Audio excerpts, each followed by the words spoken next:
curtains sway gently by the window, and you're sleeping.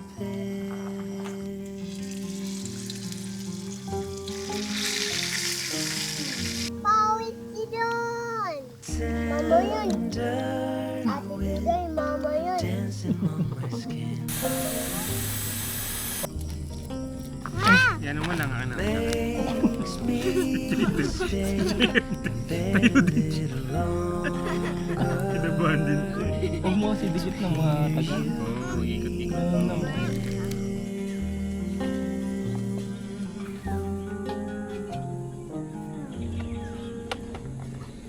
Long for those quiet days when the hours drift away. Shadows fall on the window pane as the clouds above float away.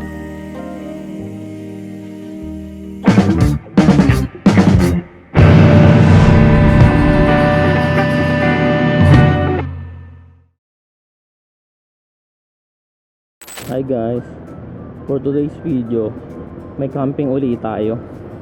Tapos kagaya last week na setup natin, nag-commute uli si Tricia tsaka yung bunso namin. Tapos ang angkas ko ngayon ay si Duday. At kasama uli natin sila D-Ride Wanderers. Bali ngayon nasa bandang Regalado kami. Ang meet up point namin sa may tapat ng SM Fairview, sa may Jollibee doon. Update uli ako pagka nandun na kami.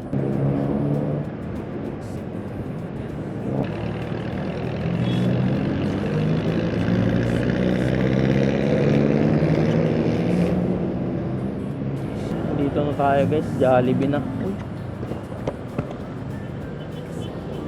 So dito na lang natin sila antayin.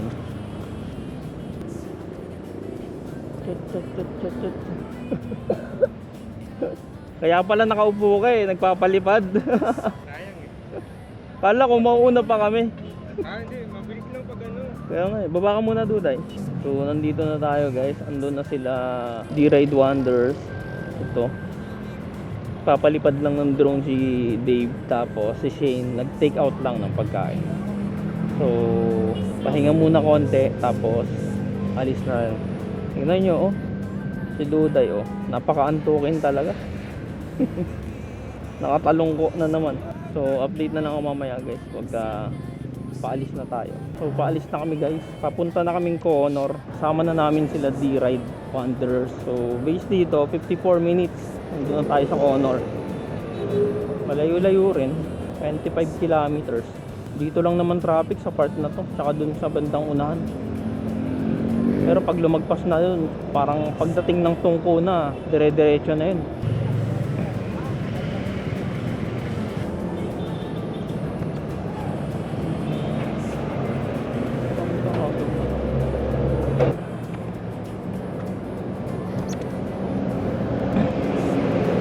Inang truck yan. Nakakatakot.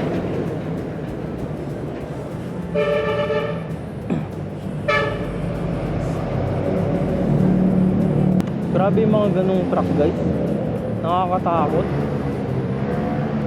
Ang bilis nila masyado magpatakbo. Parang anytime babanggain ka, parang ganun pag di ka tumabi. Kaya mas okay na tumabi ka na lang talaga. At least safe ka talaga, pati yung angkas mo. Kasi makakarating ka rin naman sa pupuntahan mo. Kesa araruhin ka niyan, no? Ang laki niyan. 5:03 dating namin dun sa Conor Woods. Bali parang ang iniisip namin, since late na rin kami, kasi alas 2 yung check-in dun eh. So tapos alas 12 yung out. So iniisip namin mag-extend na lang kami kung sakaling pwede. Kung wala naman magka-camp ng Sunday, mag-extend na lang kami para hanggang hapon kami. Kasi parang kung ganito, hindi na namin masusulit.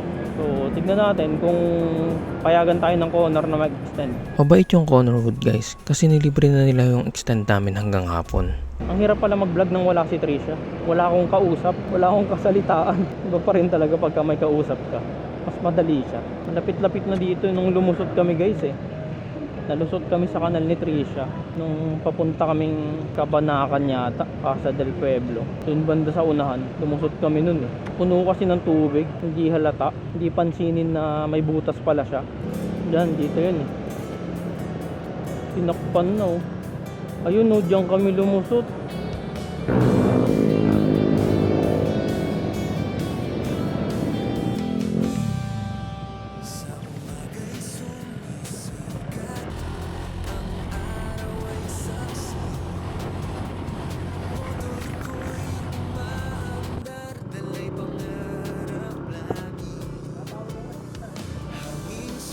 Hindi naman siya rough road guys, nabitak lang yung mga kalsada. Marami lang siyang bitak-bitak, tsaka parang mga buha-buhangin ba to o alikabok. Semento pa rin siya.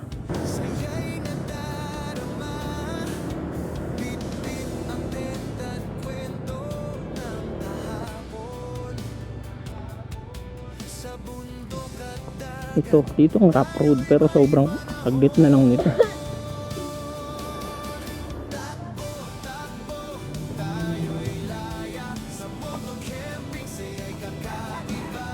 Dito na kami guys, Connorwood.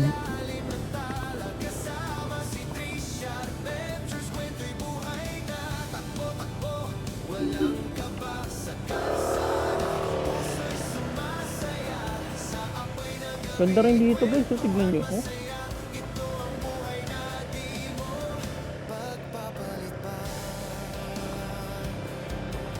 Malawak.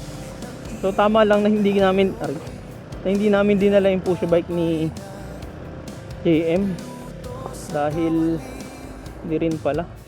Pagod na pagod ka Duday ah. Quezon City po. Dito na kami sa Honor guys. Ayun yung tent. Ito. So susunduin muna natin si Tricia para si JM. Nasa Pure Gold sila. Good afternoon po. Good afternoon po. Ganda dun guys, ang luwag. Mukhang peaceful siya. Yung nakasalubong natin guys, alam ko yun yung may-ari eh. Napapanood ko yun sa mga vlog ng iba. Hindi ko lang siya na-approach pa dahil nagmamadali na rin ako na kanina pa din sila Tricia. Alam nyo na, baka uminit pa ang ulo. Saan ka ba? Sinalubong ko pa kami. Kaya pa kita tinatawag. Hindi ko naman nakita eh. Sabi sa inyo guys, yari tayo eh. So ayun guys, nandito na kami sa Connorwood. Ayos dito guys, so taas tignan nyo. Saktong-sakto sa amin yung sunset. Solid no. Yun nga, kagaya ng sinabi ko kanina, di ba? Yung tent namin, naka-setup na. Ito yun guys. Ayan yun guys oh. Naka-setup na. So ang isi-setup na lang namin, yung lutuan na lang. Tapos sila, di-ride, ayun oh. Nagbablog kaya hindi rin ako pwede maingay. Malawak dito guys, sobrang lawak. Tapos meron dito itong area na to, yan. Tapos yan, meron din dito. Tapos dun sa dulo meron din dito. May check natin yung CR nila para may CR check tayo.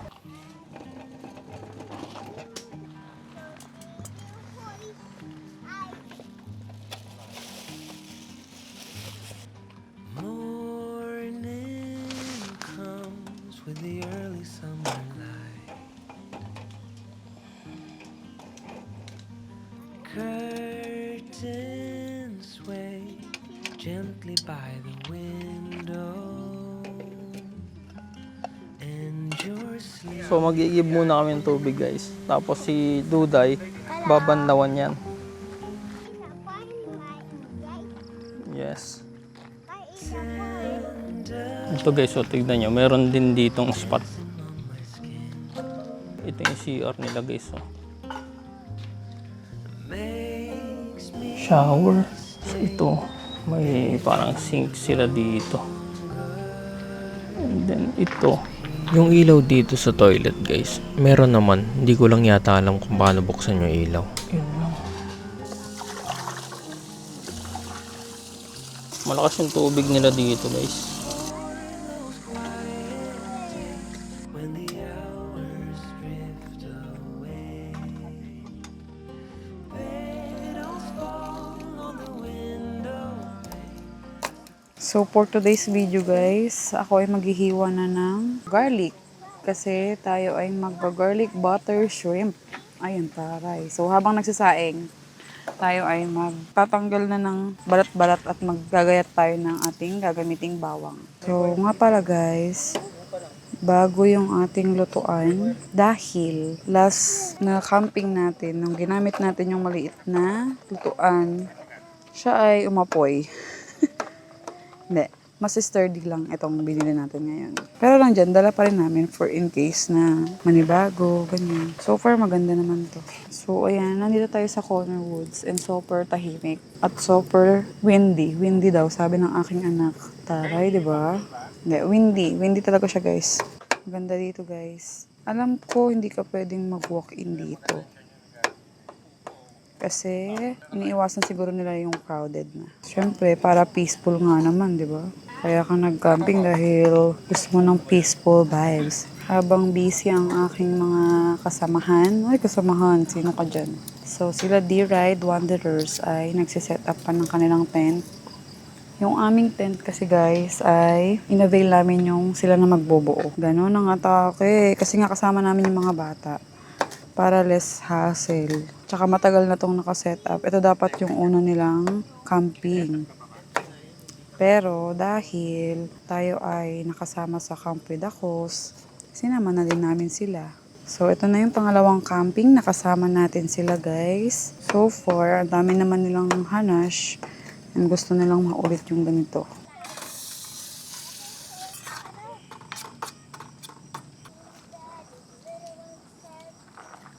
So, ito na guys, ang ating garlic butter shrimp made with love. Charot! Magbubudol fight kami guys. Oo, meron kaming boodle fight mamaya. So, ito ang ating ambag. Tapos sila, meron daw silang, mag-iihaw sila ng isda at mag-i-ensaladang gulay. Steam veggies din, meron din sila. Papa, I'm super angry. Why? Papa, I'm super hot. Ganda nung setup namin ngayon guys. Lalo yung sa tent. Ang luwag, pang pamilya talaga. Kaso yung ganitong setup guys, kailangan dito parang dapat nakasasakyan ka. Oo.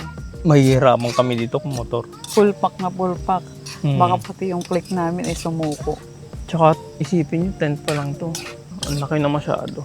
Pero solid. Kung talagang kunyari may sasakyan ka. Ganitong O setup ganitong yung maganda, setup guys. maganda. Dalawang foam yung nandun sa loob eh. Tsaka yung foam niya, hindi siya yung airbed or what. Mattress Oo, talaga. Mattress talaga. Buti nga ngayon guys, kagaya ng sanayon namin na yung Pilipino, kaya i-commute. Kaya nasasama namin yung mga bata. Tapos ngayon dito, ang dali lang i-commute nito guys kasi ang sinakyan nila Trisha pa SM Fairview. Pagdating sa SM Fairview, nag-jeep lang sila papuntang Diretso na dito. Norsagaray Pure Gold. Pure gold. Tapos pagdating doon sa Norsagaray Pure Gold, it's either sunduin ko siya or pwede rin mag-tricycle. Oo. Kaso yung sa tricycle nga, hindi daw kabisado or hindi alam dito. Pero ang lapit lang, parang 6 minutes away. 6 minutes away lang galing doon sa Pure Gold. Oo. Kaya isama namin. Pero yung next week na camp namin, baka hindi kasi Malayo. malayo-layo. Although Bulacan pa rin, kaya lang, parting DRT na yata yun. Oo. So baka mahirapan din mag-commute. So sa mga Sa mga susunod na lang ulit. sunod na lang ulit, Oo. kasama ang mga bagets. Late na rin kami nakarating dito kaya wala na kami masyadong ginawa. Ito lang, luto, ganun. Kasi Bukas, tatry namin. Ewan ko kung magawa namin. Tatry namin sa my trip. sumay trip ulit. Sa Bacas River ba yun? Yes. O kung ano man yung pinakamalapit. Malapit dito guys, Bacas River at saka Angat Dam. Kaya titignan Kaya namin titignan natin kung saan tayo magsa-side trip. Kung kakayanin pa ng ating powers. Kasi si RB, ano lang eh, wala pang sleep. Almost 2 hours lang siguro. Yun na yung final sleep niya. Kasi sa trabaho ko guys, nasabi ko naman na nung last Una. time na pagka Sabado, 7 AM yung out ko.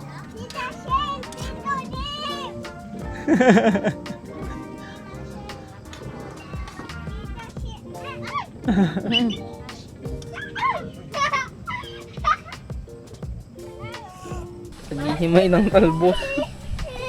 Tapos, Trisha, ganun din.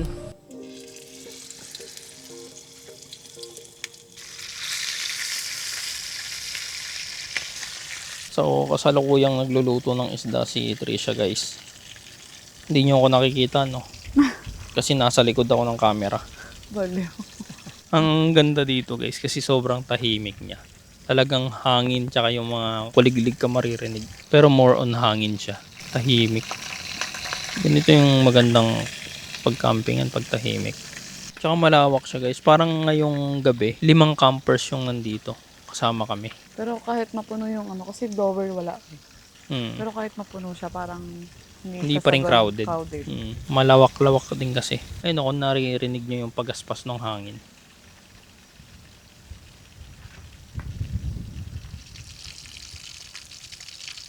Sabayan mo pa ng tunog ng prito. Okay ka lang, my love? Ha? Malapit na tayo. Ano? Hindi kita marinig eh. Ganito din ba kayo? Hirap mag-usap habang nasa rides. Introducing Blaze GT1 Intercom, perfect para sa mga rider na gusto ng safe at smooth communication. Makipag-usap sa co-rider mo with connection range up to 1,000 meters kahit malayo, malinaw pa rin. Equipped with high quality voice at noise reduction. Kaya kahit maingay sa daan, clear pa rin ang usapan. Pwede rin mag-connect up to 2 intercoms, kaya swak sa ride with partners or tropa. At kung long ride, walang problema. May 1,000 mAh battery na kayang tumagal up to 24 hours. Hindi lang yan, pwede pa kayo mag-music sharing habang bumabiyahe. Plus may RGB light settings for extra astig vibes, lalo na kung night rides. Waterproof na rin kaya kahit maulanan, game pa rin sa biyahe. Compact, easy to use, at swak sa helmet. Perfect sa daily or long rides. Kaya kung gusto mo ng mas safe, Mas connected at mas astig na ride, Blaze GT1 na yan. Sa Blaze, malinaw ang tismisan. Alam mo ba na hindi si Mang Rigor yung tatay ni Tanggol? Talaga? Eh sino? Si Mang Ramon pala. Anong sabi ni Aling Marites? Eto na nga. Father, the Son, the Holy Spirit, Amen.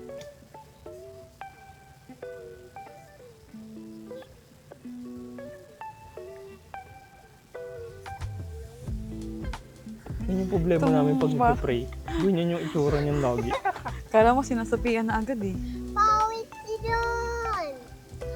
Ano daw? Wala talagang kutsara. Ay, pang sandok. Ayaw nga no. Hanggang tinik ha. Nanday tinis. Mayroon ato. Meron ka na. O sige, sumando ka na. Ito, uulam mo. Mama yun. Ate Duday, mama yun. Hindi.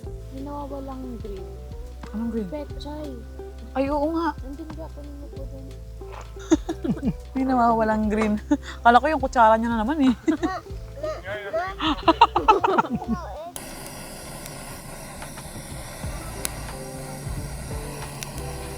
Ang gawa mo dyan.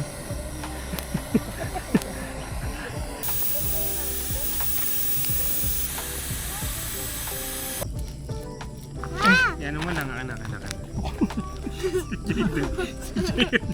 Tayo din siya. Kinabahan din siya. Huwag mo kasi dikit na matagal. Oo, ikot-ikot Ganun mo. lang. Ganun pala siya, no? Tunaw pagka nginuya mo na. Oo, di ba? Ngayon na ako nakakain ng ginito. Ako rin bro. Ngayon lang din nakakain. Nag-melt siya bigla no pagkagat mo. Ang galing. Try mo na yun. Ito, Liso, try mo. Yung sunog pero ano. Ipaw Try mo mo. lang ha. Kainin mo. Subo mo lahat ha. Subo mo lahat. Harap. Para sumabog sa bibig mo, no?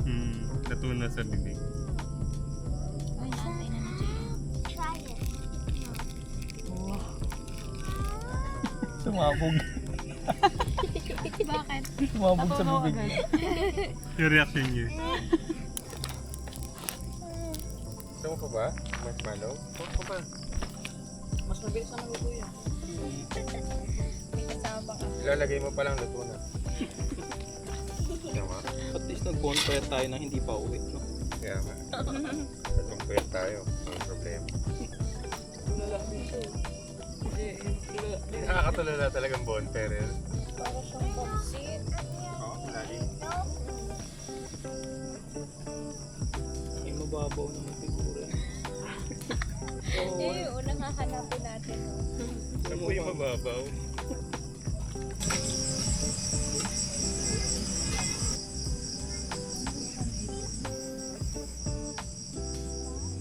So guys, napasarap na naman yung kwentuhan namin. 1:20 na. Patulog pa lang kami. So bukas na lang ulit. Yung dalawa gising pa rin Sumasabay din eh. Mamaya na daw sleep. Hey. Good night. Mamaya sleep. Naku, oras na. So paano guys? Hanggang bukas ulit pagising. Bukas pala, tatry namin mag Side trip. trip ulit. Ilog yata yun. So, tignan natin. Good night na. Good night. Good night. Good morning guys. So, kagigising ko lang and naghilamos na ako agad kasi it's already 7 AM. Ayan. Tulog pa si RB. Pati yung maliit namin. Pero turik na yung araw. Ayan. So, mainit-init na. Ayan, gising na din si ate. Hello. Tayo ngayon ay magre-ready na ng breakfast, brunch, or anything na makakain kasi marami pa tayong lulutuin. So, ang balak namin lutuin ngayon ay fried chicken, egg, at saka yung cheese stick. Baka malusaw na. Pero sabi mag-extend daw kami until hapon. So, ayan guys, balikan ko kayo mamaya.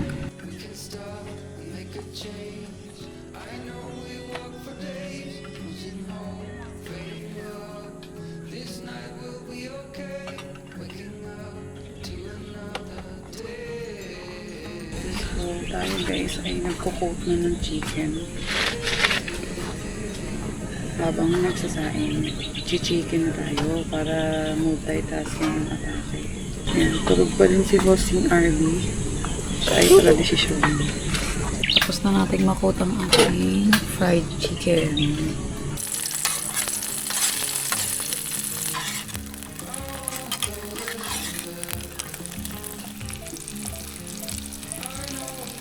Good morning guys. 8:35 na. Kakagising ko lang. Tsaka si JM, yung bunso namin. Tapos kaya lang ako nagising kasi ginising ako ni Trisha. Nagluluto daw siya na ubos ng butane. So, yun, bumili kami ni Duday sa labas ng butane. Pumunta dito guys yung pinaka-may-ari nung Connor Woods. Tapos binigyan kami ng mangga. Ayun, tignan nyo guys, ang dami. Daming mangga. Kinakamusta niya kami guys. Bait nga na may-ari dito. Kaya kung sakaling gusto niya mag-camping, pwede dito, maganda. Tsaka malawak yung area. Ayun. Hindi siya crowded. Nagluluto pa si Trisha. Maya kakain na tayo. Buka na dyan. Sige na, upo ka na dyan. Ayan. Lapag mo muna yan dyan. Kain boss? Kain po. Kaya natin po I sa miss you. bakas. Ma, I miss you. Sama lang tayo. Kami pa kita. Today, I miss you. I miss you. Kami yan, JB. Ano di, baby? Hindi kasi naka-pampers. Ayun guys, tapos na kami kumain. Tapos nakapagligpit tsaka hugas na rin ng plato. So, maya mga 11:30, 10:30 pa lang eh. Mga 11:30 aalis kami para pumunta ng Bakas River. Titignan namin doon. Pero baka kasi marami rin tao. So, tignan natin.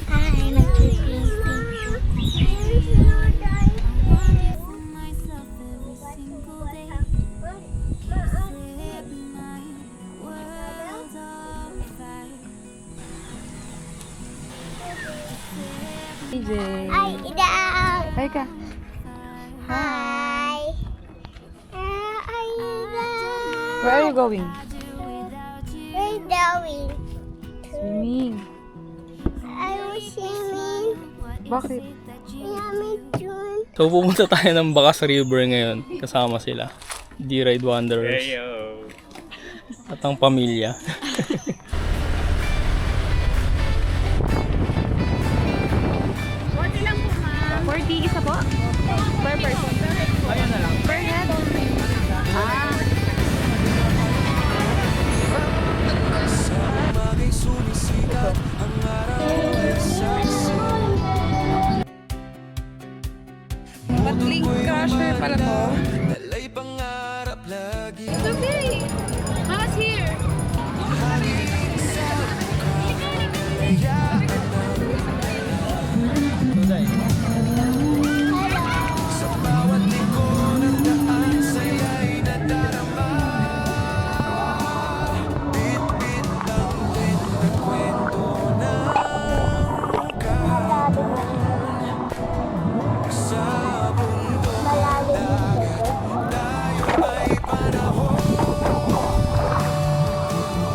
dito guys, so kahit nasabi mong ano, crowded siya, malawak yung ano, ilog niya, tapos maraming cottage.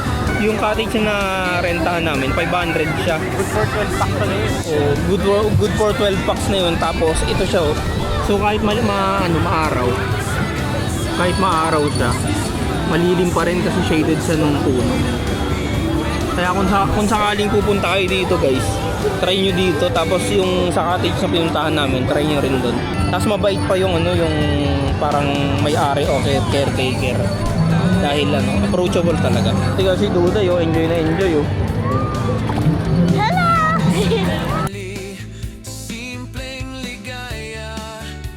Nakabalik na kami sa Corner Woods guys. Tapos pagdating, si Duday diretso na ligo na, nagbanlaw. Kasi habang hinihintay namin siya para salitan ba. Ayan. Nagluluto si Trisha ng cheese stick pang merienda. Jay, are you happy? Yeah. Hindi naman siya naligo. Sa gilid-gilid lang guys. Tapos ito, nag-set up sila D-Ride Wanderers ng hammock nila dito. Ganda nga ng hammock nila guys, tignan nyo. Ayun, may pangalan nila. Walang kaba sa kalsada, puso'y sumasaya sa apoy ng gabi, kwentuhan masaya. Ito ang buhay na di mo pagpapalit pa. So guys, tapos na kami magligpit. Tapos ihatid ko na lang sila sa sakayan since nag-commute nga sila, di ba?